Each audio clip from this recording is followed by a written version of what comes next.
চিনেন ওই যে একটা বক্সের মধ্যে মাছগুলো ঘোরাঘুরি করে, দেখেছেন বাসায়? এরা কেন ঘোরে, কখনো জিজ্ঞেস করেছেন নিজেকে যে ওরা কেন একই রাস্তায় বারবার ঘোরে? হ্যাঁ বলেন। ব্রেইনের ধারণ ক্ষমতা এতটুকুই, ও যে রাস্তা দিয়ে যায় ও ভুলে যায় কোন রাস্তা দিয়ে এসেছে। ওই জন্য প্রতিবার এই রাস্তাকে ওর কাছে নতুন বলে মনে হয়।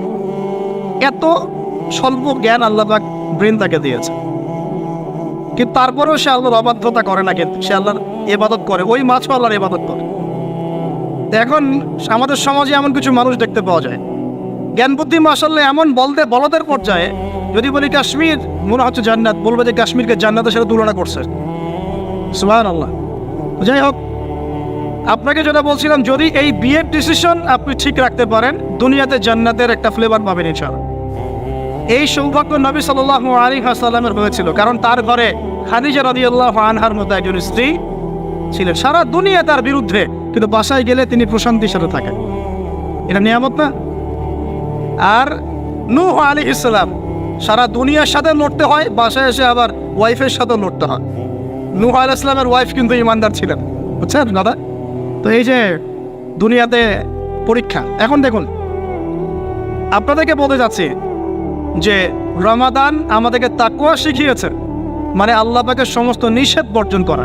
একটা হাদিস বলি, আপনি বুঝতে পারবেন।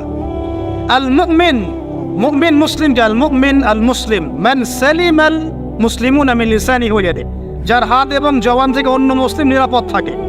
আর আল মুহাজির, মুহাজিরকে মান হাজারা মা নাহা আল্লাহু আন, আল্লাহ পাক যা নিষেধ করেছেন এখান থেকে সে দূরে থাকে, আল্লাহ নিষেধ থেকে দূরে থাকে। আল্লাহর নিষেধ থেকে দূরে থাকলে পরে তাকওয়ার ফ্লেভার পাওয়া যায়। স্ত্রী ছিল হালাল, আমি ছেড়ে দিয়েছিলাম। পানি পান করা কি হালাল না হারাম? হালাল, কিন্তু রোজা রেখে ছেড়ে দিয়েছে। খাবার খাওয়া কি হালাল না হারাম? হালাল, রোজা রেখে ছেড়ে দিয়েছে। আল্লাহ পাকের হালালগুলো বর্জন করেছে, হারাম কি করতে পারবো? এই জিনিসটার নাম তাকওয়া। রমজান এই শিক্ষা দিয়ে যায় নাই ভাই? বলেন, রমজান এই তাকওয়ার শিক্ষা দিয়ে যায় নাই? অতএব এই শিক্ষাটাকে সারা বছর ধরে রাখবো ইনশাআল্লাহ। পারা যাবে তো ইনশাআল্লাহ? আল্লাহ আমাকে তৌফিক দেখ, আপনাদের সবাইকে তৌফিক দেখ, যেন সারা বছর যে কাজই করব আল্লাহ সন্তুষ্টির জন্য করব, যে কাজই করব নবীর তরিকায় করব, যেই কাজ আল্লাহর নবী এবং আল্লাহ পছন্দ করেন সেই কাজ বেশি বেশি করব, যেই কাজ আল্লাহ নবী পছন্দ করেন না সেই কাজ করব না। সহজ কথা ইনশাআল্লাহ। আল্লাহ আমাকে তৌফিক দেখ, আপনাদের সবাইকে তৌফিক দান। আর এই কাজটা শুধু নামাজে, রোজায়, হজ জাকাতেই না, বরং আপনার ব্যবসা, আপনার সংস্কৃতি, আপনার পরিবার, আপনার রাজনীতি সবখানেই করতে হবে। এই জায়গায় সমস্যা, এই জায়গায় মানুষ মানতে চায় না। এই জায়গায় বাংলাদেশের মুসলমান এখন দুই ভাগে বিভক্ত হয়ে গেছে। একগুলো হয়েছে মুনাফেক মার্কা, একগুলা মুমিন মার্কা। দুইটা মার্কা এখন স্পষ্ট হয়ে গেছে। মুনাফেক মার্কা কারা?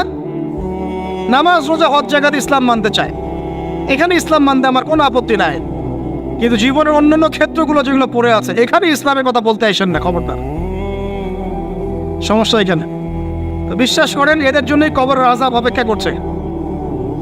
কবরের আযাব কেন? এমনি এমনি বলি না এই কথাটা। আব্দুল্লাহ বিন উবাই কি চিনেন নাকি? চিনেন? আব্দুল্লাহ বিন উবাই নাম শুনছেন? সূরা তাওবার অনেক বড় একটা অংশ একে কেন্দ্র করে আয়াত নাযিল হয়েছে। আব্দুল্লাহ বিন উবাই কে ছিল বলেন? মুনাফিকের সর্দার, শুধু মুনাফিকের। এখন বলেন তো, আব্দুল্লাহ বিন উবাই নামাজ পড়তো কিনা? নামাজ পড়তো কিনা? আব্দুল্লাহ বিন উবাই নবীর সাথে উহুদের মাঠেও যাচ্ছিলেন, নবীর সাথে তরোয়াল নিয়ে উহুদের মাঠে যাচ্ছিলেন যুদ্ধ করতে।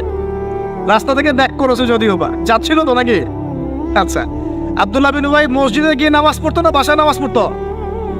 কোন মসজিদে? যেই মসজিদে যাওয়ার জন্য আমরা দোয়া করি আল্লাহ আমাদেরকে নবমীতে যাওয়ার তৌফিক দাও, তাই না? ওইখানে কে নামাজ পড়তো?